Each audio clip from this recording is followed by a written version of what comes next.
Ahojte všetci a vítajte opäť v garáži. Ja som rád, že nás znova sledujete. Dnes si ukážeme, ako bolo v Norimbergu na výstave RC modelov. Takže poďte sa na to pozrieť.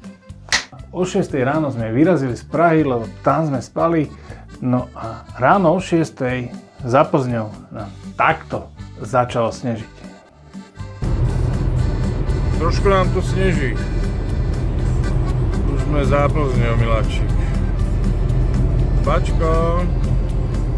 A takúto správu som nechal manželke.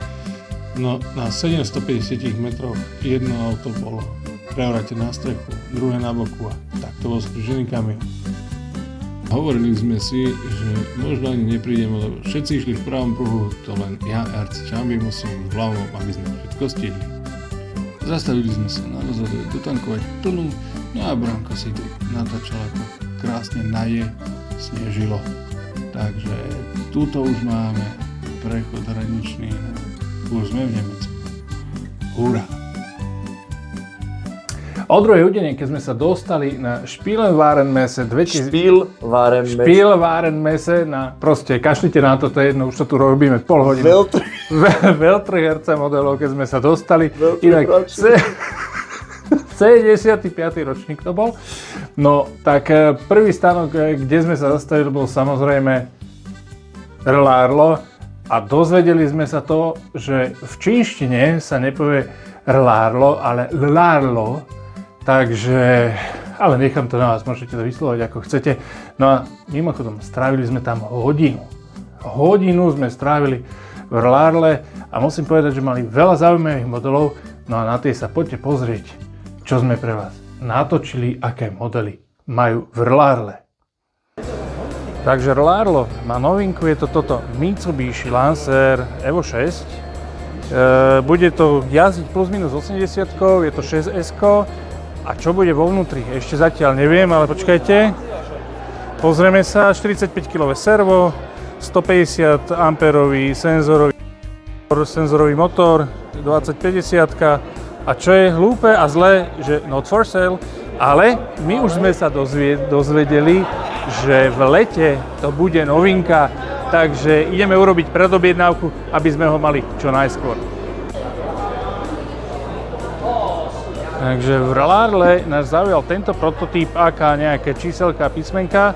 Je to prototyp auta, ktoré má 4 motory, momentálne jazdí 6S, plánujú 8S, takže oprava 2x8S, čiže 16S. Moja chyba, ale čo ste sa zbláznili, 400 km za hodinu. Akurát tak ani na letisku v Bratislave vám nestačí runway. A s čím bojujú teraz, Michal, povedz? S prítlakom a kolesami, lebo na takú rýchlosť nevedia spraviť zatiaľ kolesa, ale pomocou serva sa bude nastavovať prítlak.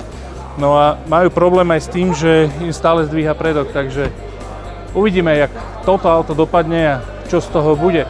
Inak na internete budú mať tieto auta GPS a budú si robiť ranking jazdci, že kto, koľko a akou rýchlosťou išiel. Takže to bude tiež veľmi zaujímavé. Bude to, teraz neviem, či hovoril na ich Rlárle stránke alebo na YouTube, to už neviem.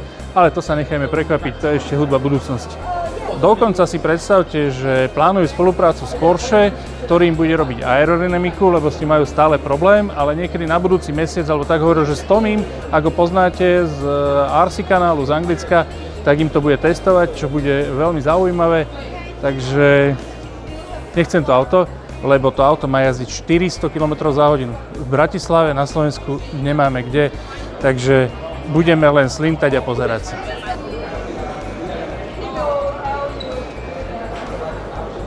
O dele sa baviť nebudeme, lebo vojenské veci nás nezaujímajú, ale tieto AKčka, AK 917, 917B, bla bla bla, sú rýchlostné autá, v podstate jazdí to 3S plus minus 100 km rýchlosťou, je to zaujímavé a predpokladám, že to vychádza z jedného podvozku, nevieme si to pozrieť, lebo nám zakázali, ale ako dizajnovky vyzerajú úplne, že top. Cena nie je vôbec drahá, $279 alebo $300, nie je to až tak veľa, čiže v podstate pre nás nejakých 280 € zatiaľ. Keď som videl toto auto prvýkrát, tak som si hovoril, že názov toho auta je že Disco, ale je to DKIS, či DSK. Je to 08 buginka. Nemyslím si, že je vhodná na trať, ale na také hobby jazdenie niekde po vonku je super. Je ľahučká, aj vyzerá, že má celkom dobré ťažisko. Sa mi páči. Tunak sú desinky, toto sú vlastne ich novinky, toto je karbon a toto je klasika, plast. Čiže je to tiež zaujímavé, není to drahé, 260 €. Akože, ja si myslím, že to je peknúčké celkom. Na takú malú dráhu. Môže byť. Ale tiež je to, berme to tak, že je to hobby vec, nie je to závodné auto, akože, aby ste si nemysleli. No, poďme ďalej. Toto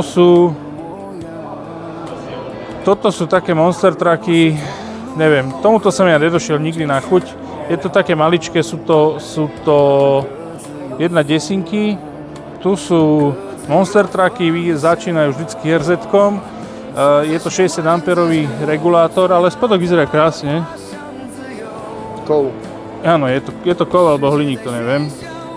V podstate je to 60 amperový regulátor, to znamená, že je presne taký istý ako v Impreze, ktorú určite si pozrieme, tá je tam, som zvedavý, jak majú nalepené nálepky, Branko. Čiže 60 amperový ESCčko 2.4S, 80 km za hodinu, neverím tomu. No, neverím tomu. Ale akože oni vyzerajú pekne, len mne to nič nehovorí, tieto auta. Asi to pokazila Arma, moja prvá Granit. Larlo nemá len auta, buginy, crawlery, ale má aj elektroniku, ako sú ovládačky. Toto je napríklad karta k regulátoru, 20 kW servo napríklad, a toto sú GPS moduly, čo je veľmi zaujímavé. Len mi prídu trošku veľké na tie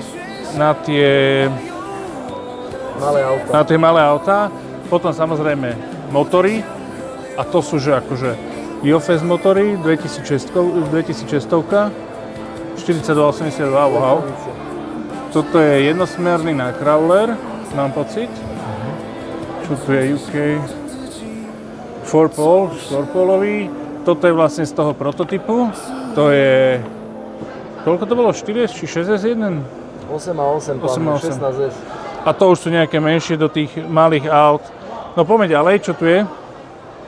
Tu sú rôzne typy regulátorov, 80 amperové. Toto sú do crawleru, predpokladám. To sú do tých 1.8-čkových crawlerov. No, majú toho veľa a myslím si, že ich budeme podporovať, lebo sa mi tie auta veľmi páči.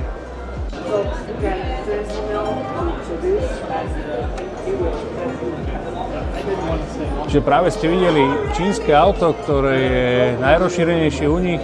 Je to jedna Braňo, koľko? 1.7? 1.7 by malo byť. Tam není. Ale je nádherné. Sice aj keď ja tie vojenské auta nemusím, ale Ukážme paráda. si detaily, ukážme. Spätné zrkadlá, naklapacie. Dá sa otáčať volant. To tunak Amy nám ukazovala. Nastupovanie pre vodiča. Ding, ding, ding, ding, ding. Perfektné. Akože majú naozaj veľmi pekné autá, no ale teraz sme v sekcii crawlingov, alebo teda crawlerov. Toto je ručne malované auto, ktoré je veľkosť 1.7, 140 amperový striedavý regulátor 2.4S a je nádherné. Je to v podstate akože robené na spôsob prvej série Jurassic Park, len nemohli použiť Jurassic Park, ale dali, že Dinosaurus Age. No a musím povedať, že je fakt, že krásne, že fakt sa pohrali.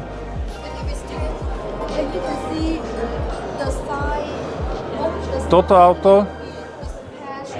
auto ste už mohli vidieť v mojom videu z Fritko Místku, takže toto už poznáme a je to v podstate ten istý podvozok, len kasňa Jeep Grand Cherokee Limited Edition, čo bola, sa mi zdá. By som patrol? Grand Cherokee? Nie, to je Grand Cherokee. No jasné, no ale poďte sa sem pozrieť. Tu je Unimog. 1.7. Neskutočné auto. Ale sa veľmi čudujem, že dostali licenciu na urobenie tohoto auta. A toto je fakt obor. To je... Bugina 1.8 vnútri, nie? Hej, to je 1.8. Ono si to môžete predstaviť. Akože to má 2, 4, 6, to má meter. 1 meter, jedno takéto auto. Krásne.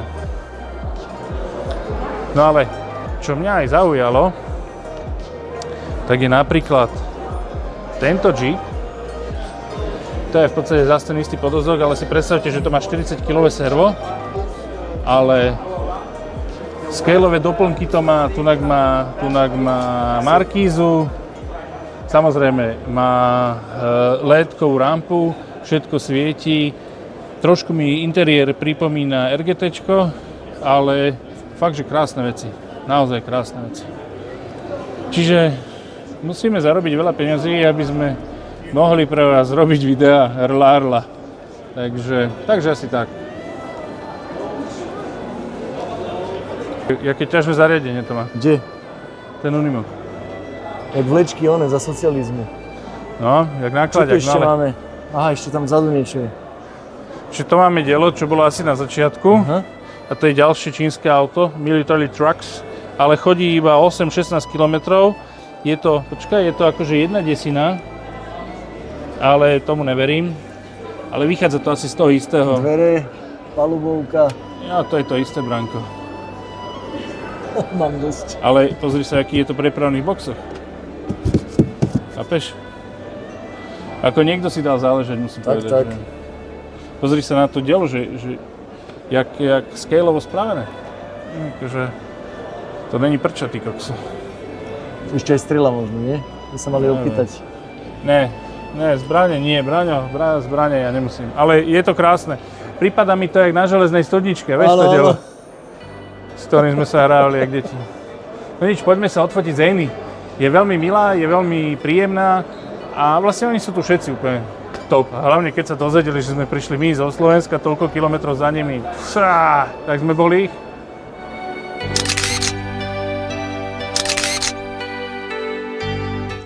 Ďalší stánok, ktorý sme navštívili, boli Hiboxing. Viete čo, tieto čínske názvy, všade Hi, všade RC a všade neviem čo. Čiže bolo to stánok Hiboxingu, to sú tiež Číňania, ale boli to tiež také low costy, zaujímavé a bolo to tak akože pre tie decká, nie akože tá high quality, ale však pozrite sa na to, ako to vyzeralo. Zastavili sme sa v Hiboxingu, sú to Číňania, vyzerá to celkom také hobby veci, pre naše deti to bude absolútne super a myslím si, že sa budú tešiť a tá cena bude OK. No a si predstavte, že bola tu čínska hosteska, ktorá bola tak vysoká ako ja a bola veľmi pekná, no len nevedela ani po anglicky, ani po nemecky, ani po česky, no a po slovensku už vôbec nie. Tak sme sa s Brankom na ňu aspoň pekne usmievali.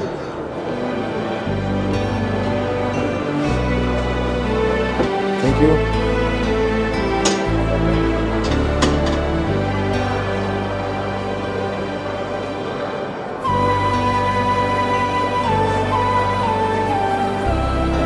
Ten Crawler.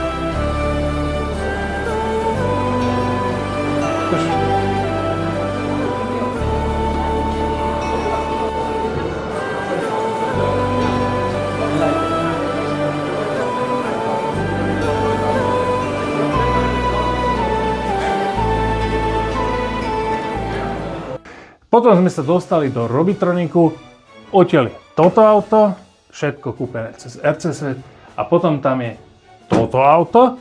No a pri tomto aute, ako je vidieť, sme mali aj malého a veľkého kamaráta, dokonca ešte menší kamarát. A si predstavte, že toto malé 1.10-kové auto má ešte vnútri samostatnú priehľadnú kapotu, aby sa do nej nedostal bordel. No ale poďte si pozrieť video. Viete, čo je toto? Áno, je to Polo, ale je to Polo 1.10. To nie je toto Polo 1.7. Sme v stánku Robotroniku a majú tu, pozrite sa čo krásne, 1.7. Vyzerá to jak XRT od Traxasu. Majú tu, Branko, otoč sa ku mne, majú tu krásnu buginu. No a myslím si, že s Robotronikom budeme spolupracovať, lebo tu majú toho veľa. Čaute! Ďalší stánok bol Tamiya. Tam už ste videli nejaké shorty z neho, ale poďte sa na to pozrieť v globále, čo sme tam všetko videli. Toto je to Porsche, ktoré som vám ukazoval a neviem sa ho dočkať.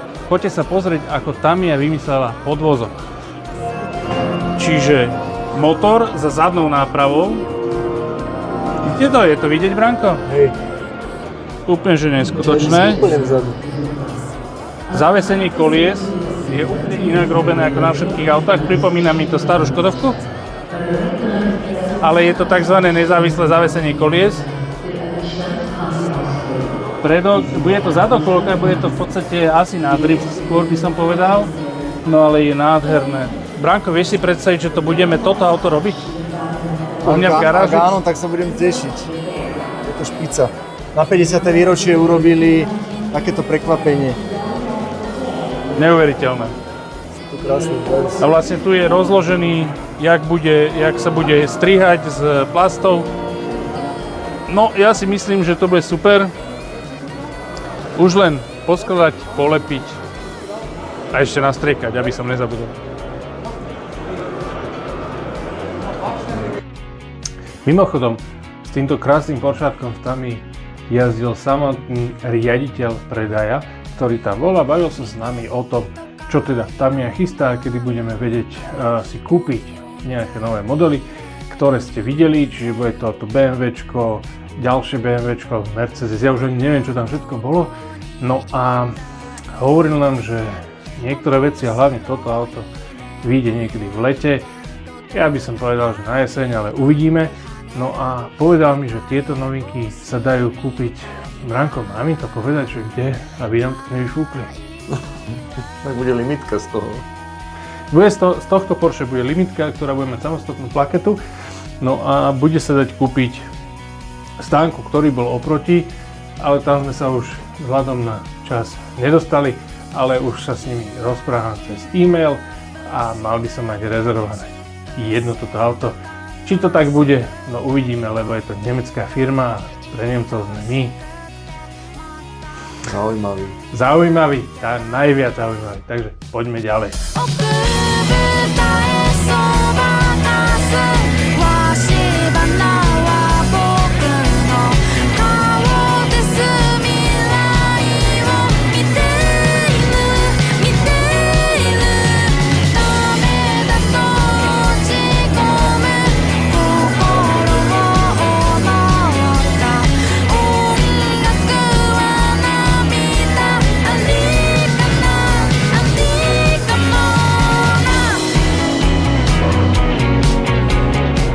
Sme u Tamiye a toto bude novinka v lete a neviem sa dočkať, teraz sme sa s nimi bavili.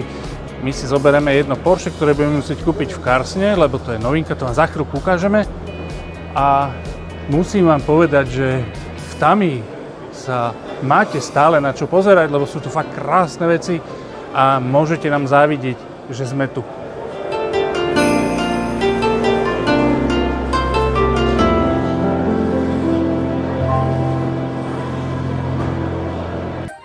Ďalší stánok bol VRX, kde RC Svet má od nich aj autá a v dohľadnej dobe uvidíte minimálne 2, možno 3 autá, ktoré budeme unboxovať. No a tu musím povedať, že tu sme sa stretli s touto pani alebo dievčinou, totiž to pričinilo, nikdy neviete, či má 15, 20 alebo 40. Bola takáto malá, bola perfektná, Braňo jej ukradol všetky katalógy. Počujete, takú zábavu sme nezažili na žiadnom stávku a musím povedať, že títo dvaja boli úplne perfektní. No a poďte sa na to pozrieť.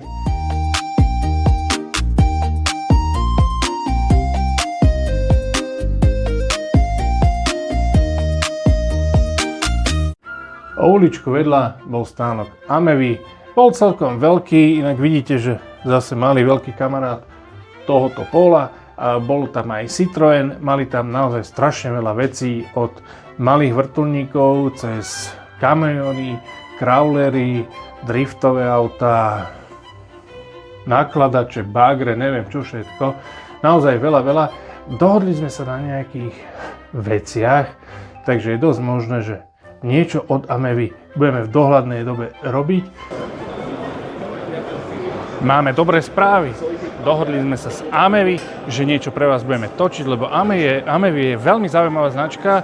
Majú kamióny, majú crawlery, majú buginy, majú barčo a práve preto vám ich chceme doviesť a ukázať, čo je Amevy zač. Naozaj toho majú veľa a dokonca majú vrtuľníky.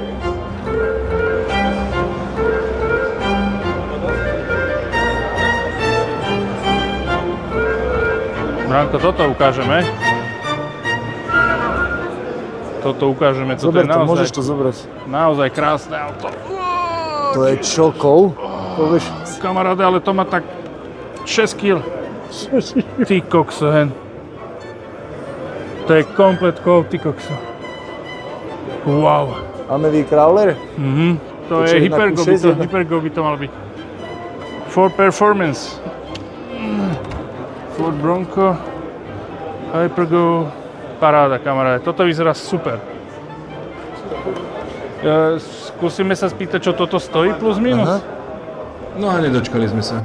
Branka som upozornil v ďalšom stánku na Saaby, lebo Branko je blázon do Saabov. Mne sa tiež veľmi páči napríklad taká 900, akože neviem, kto si pamätá Prísne tajnej prázdniny, to bol perfektný film, keď ja som mal asi 12 rokov a bol tam Saab 900, našiel som ho, ukázal som ho Braňovi a mimochodom my sme ho aj stretli na diaľnici, na zasneženej diaľnici. Tu ho máte. Pokračujeme. Tam dáme ten záber. No a bolo to v stánku Solido, neviem, či to nie sú Francúzi. Branko sa s nimi rozprával, lebo ho zaujali tie stacionárne modely. No a potom sme išli do Koraly. To už bol koniec výstavy, to bolo 3/4 a 4 hodinu sme sa bavili s obchodným riaditeľom Koraly. Perfektný pán, veľmi milý, vysvetlil nám, myslím si, že od A po Z, čo sme sa ho pýtali, bol veľmi prekvapený, že máme v podstate 3 modely a dostal aj darček od nás, ktorý sme poslali chalanovi, s ktorým som komunikoval ohľadom toho, čo pre vás spraviť od Koraly. Bol naozaj super, veľmi sa potešil našej návšteve a myslím si, že to Koraly je dobrá značka. Bohužiaľ v Československu nemá meno, ale myslím si, že treba vyskúšať a nebojte sa do toho Koraly ísť, lebo je to konkurencia 2 najznámejších značiek, ktoré si kupujeme. No a keď sme odchádzali z Koraly, ešte sme išli oproti Lalle a tento pán odchytil Braňa a Braňo sa stal neskutočne známy na celom svete. Ako sa pýtal, nepripravený, čo znamená vlastne názov Rlarlo alebo Lallo. Anderson from Rilalo here. So today we have a special guest here. So what's your name? Can you? My name is Branislav and also my friend who is the owner of our RC channel, RC Chambi. You tell me you don't know how to pronounce our company's name. We have to focus on the pronunciation for our tongue is also different to say Lamo. I will teach you. Company boss Edison is his family name is Rao, R-A-O. Combine the Rao R and the RC's R. There was 2 R in the Rilalo, so that's why we have a Rilalo here. So Rilalo, Rilalo. The pronunciation of R is R, inside. Rilalo. Yeah, you can pronounce It's it much Rilalo as long as you like. You can pronounce whatever you want. Yes. No a neviem, či ste si všimli, ale Edison, či Edison, alebo jak sa volal, mal na krku našu šnúrku RC Chambi a predstavte si, že celé osadenstvo stánku ich malo. Takže sme známi. No a to ostatné viem, že tam niečo od nejakej Andy spomínal, to by mala byť jeho dcera, ináč je pekná na niektorej fotke, uvidíte. No a to bol v podstate koniec výstavy a ešte sa nás pýta, či si niečo nechceme kúpiť, že v sobotu sa budú dať predávať veci. Povedali sme, hold, my máme ešte x hodín domov, takže my v sobotu neprídeme. A myslím si, že oni nemali absolútne pojem o tom, že kde je Slovensko a kde sú oni. No takže my sme prišli o 1:30 alebo o 2:00 nad ránom domov. No a spali sme celý víkend. Ešte ja som vlastne v piatok išiel do Mohelnic, to je kúsok za Olomoucom a spravili sme 2250 km spolu s Brankom v jednom aute. Takže pecka, no a uvidíme sa pri ďalšom videu. Čau!